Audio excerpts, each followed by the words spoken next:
Ang isla ng Panay ay isa sa mga lugar sa Pilipinas na hindi lamang biniyayaan ng berdeng kalupaan at masaganang mga kakahuyan. Isa rin ito sa mga lugar sa bansa na may tinatagong kwento ng nakaraan. Sa video na ito ay itatampok natin ang ilan sa mga sikretong lugar na matatagpuan sa Panay. Ating pag-usapan kung paanong ang mga ito ay naging bahagi ng mayamang kasaysayan. Ako po si Miko at ito ang Wonderverse.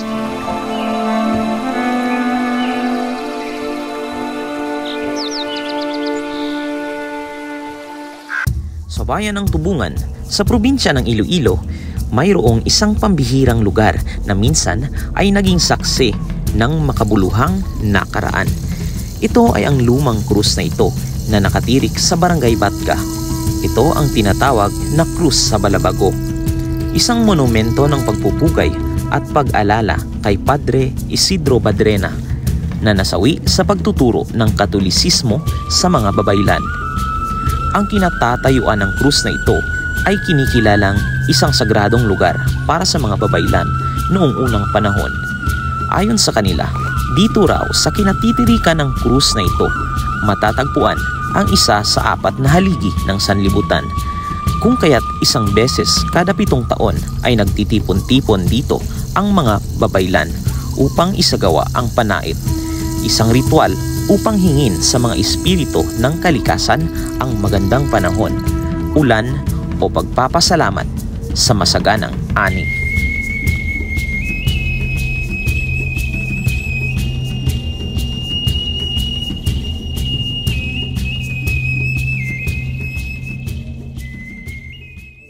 Sa bayan naman ng Aninii, sa probinsya ng Antique, ay mayroong nakatagong lugar na unti-unti nang sinasakop ng kalikasan sa katagalan ng panahon. Sinong mag-aakala na sa itaas ng bundok na ito ay mayroon palang isang abandonadong lugar na tinatago ng mga kakahuyan at madadawag na mga halaman. Dito sa Mount Liuliu, sa bayan ng Aninii, matatagpuan ang mga abandonadong gusali na ginamit noong dekada 80 hanggang 90. Nagsilbi itong Air Force Base ng mga Amerikano noong mga panahon ding iyon. Ang lugar ay napapalibutan ng mga nagtataasang puno at maituturing na century-old trees na ang ilan sa mga ito. Mayroong kalsada paakyat sa kinaroroonan ng abandonadong base at kitang-kita pa sa lupa ang bakas ng mga aspalto na ginamit para makagawa ng isang daanan na siyang pangunahing lagusan noong mga panahong aktibo pa ang lugar na ito. Buong-buo pa ang mga gusali, subalit napapalibutan na ito ng mga madadawag na mga halaman at mga punong kahoy na sa unang tingin ay aakalain mong nasa isang eksena ka ng horror na palabas. Inisa-isa namin ang mga sulok sa bawat gusali.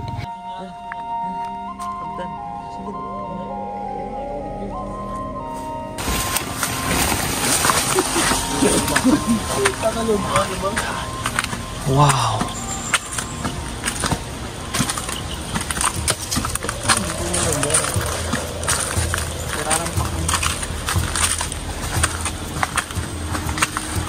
So ayan guys, papasok muna kami rito.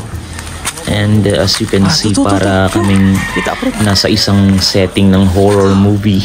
And ayan, meron tayong nakitang vandalism sa wall. So let's check this out. From the staircase papunta dito sa area na ito, sa gusali na ito talaga guys ang pinakaunang bagay na magka-catch ng attention nyo, yung drawing sa wall na ito. So far for me, hindi naman scary yung lugar. Depende na lang siguro sa iba na pupunta rito. So if may mga mararamdaman silang mga unusual, and tingnan nyo ito guys, meron ditong remnants ng parang may nagsiga dito sa area na ito. Hahanapin muna namin yung room kung saan makikita mula sa labas yung drawing kanina guys ni yung nakakatakot na madre, yung si Balak. So eto na siya guys. Eto na yung room na makikita mo sa labas yung guhit sa wall. Eto siya. And dito naman sa area na ito mayroong dalawang bintana na nakabukas. Para siyang dining room, I think. So ayan, we are done with this area. Punta naman tayo guys sa mga next na mga buildings and i-check natin yung mga rooms na nandoon. So tara na. Tingnan nyo guys, meron pa ditong isang lumang poste na nakatayo. Ayan. And then meron din sa unahan. So ayan guys, kung napapansin nyo yung makapal na damuhan na yan, ang tawag namin dyan is hagonoy, yung nakatakip sa mga daanan.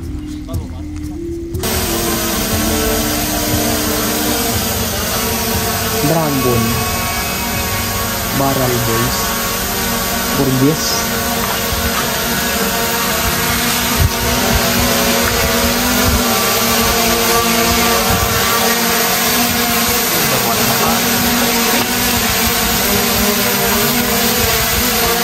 And ito guys yung parang hallway dito.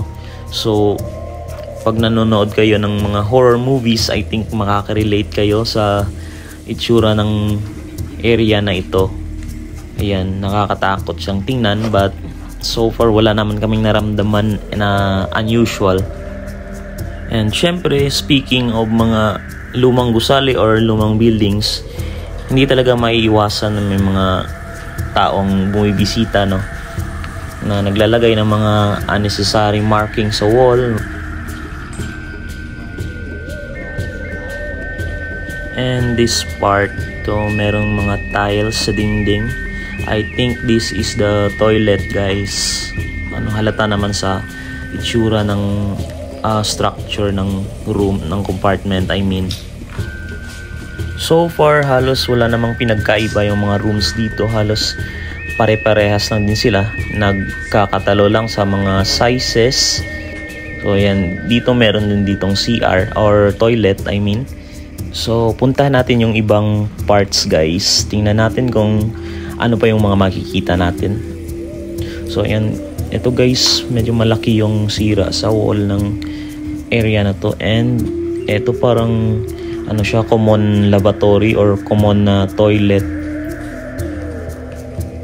Dito naman parang lababo ata na nasira or sink. Ayan. And ito naman sa area na to. Ayan.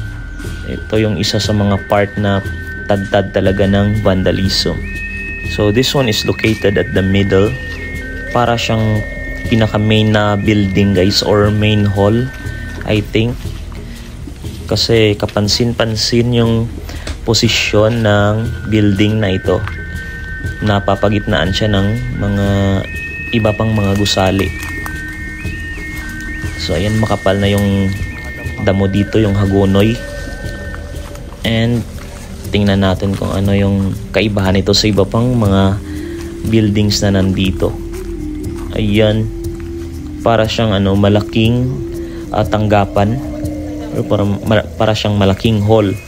And may mga bintana sa gilid. Very spacious ang area na ito guys. Malawak.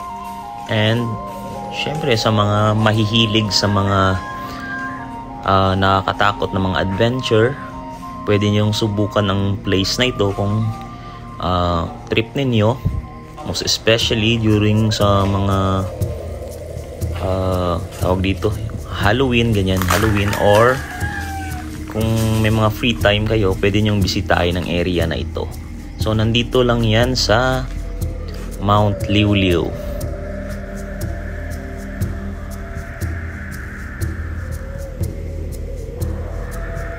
And punta naman tayo dito guys sa next na gusali.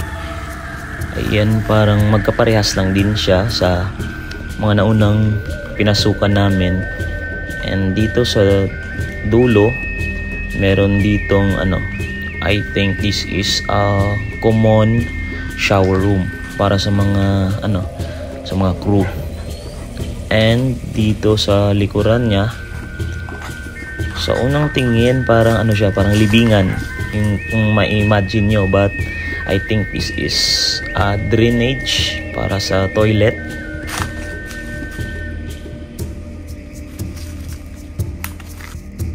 Around 1990s ay nag-pull out sa bansa ang mga Amerikano bilang pagtatapos ng Forces Agreement.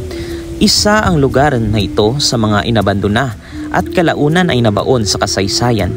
Ayon sa aking nabasa online, ang mga equipments na ginamit dito ay hinakot at ikinarga sa mga US Navy ships bilang bahagi ng paglilikas.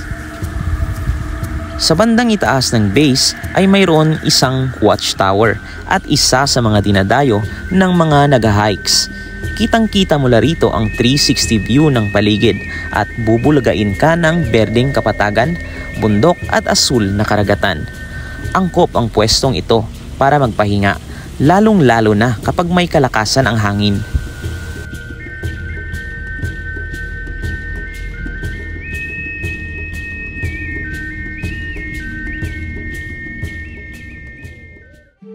Maraming salamat sa panunood. Sana ay nag-enjoy kayo sa aming naibahagi.